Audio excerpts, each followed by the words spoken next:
அவர் நல்லா இருக்காரு டாக்டர். இப்போ என் பிள்ளைக்கு தான். என்ன உன் பையனை எலி மருந்து சாப்பிட்டானா? இல்ல டாக்டர், அவனுக்கு லூஸ் மோஷன். இது யாருமா? என் மாமியார் டாக்டர். சரி, பேர சொல்லு. சுபா. சுபாவா? என்னம்மா பார்க்க ஆம்பளை பையனாட்டா இருக்கா, பொம்பளை பேரை வச்சிருக்க?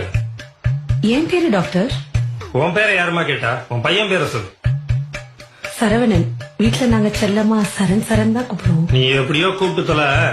பையன் எப்படி வெளியே போறான்? கதவு திறந்து வச்சா போதும் டாக்டர், அப்படியே வெளியே ஓடிடுவான். அதனால நாங்க எப்பவுமே கதவை பூட்டியே வச்சிருப்போம். ஏமா நீ எப்பவுமே இப்படித்தானா? இல்ல டாக்டர், வீட்டுல நான் சுடிதார் நைட்டி எல்லாம் போடுவேன். வெளியே வந்திருக்கேன், அதனால புடவை கட்டியிருக்கேன். ஐயோ ராமா, உன் புருஷன் ஏன் விஷம் குடிச்சான்னு இப்பதாம்மா தெரியுது. பையன் சாப்பிட்டானா? இல்ல டாக்டர், அதுக்குள்ள அவன் கையை கழுவிட்டேன். இல்ல வாயில எடுத்து ஏதாவது வச்சிருப்பான். மா படுத்தாதம்மா, நானே டென்ஷன் ஆக கூடாதுன்னு பாத்துட்டு இருக்கேன். நீ போய் உன் புருஷன் வர சொல்லுமா. அவரு வெளியே போயிருக்காரு டாக்டர். ஏமா நான் சொல்றத கேட்டு கொஞ்சம் கரெக்டா சரியா சொல்றியா? சரி டாக்டர். பையன் வயிற்றுக்கு ஏதாவது சாப்பிட்டானா? இல்ல டாக்டர், பால் மட்டும் குடிச்சான்.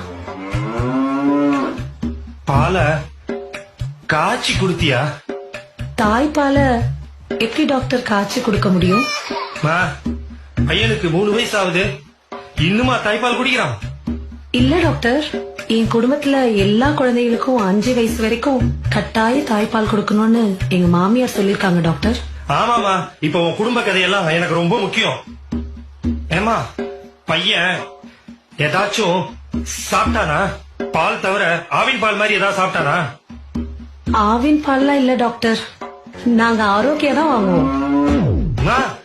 என்னத்த வேணா வாங்கி சொல்லமா, அந்த கருமத்தை அவன் குடிச்சானா? இல்ல டாக்டர். மோஷனு தண்ணி மாதிரி போறானா? இல்ல டாக்டர், கொஞ்சம் சாம்பார் மாதிரி போறான். என்னது சாம்பார் மாதிரி போறான்? அதுல கொஞ்சம் சோத்தை போட்டு மெசேஜ் அவனுக்கு கூட்டு.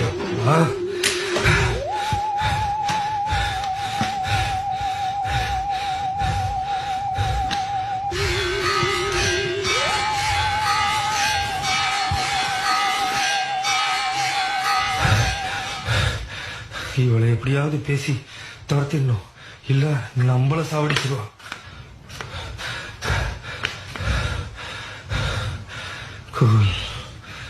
குலாப்பா அம்மா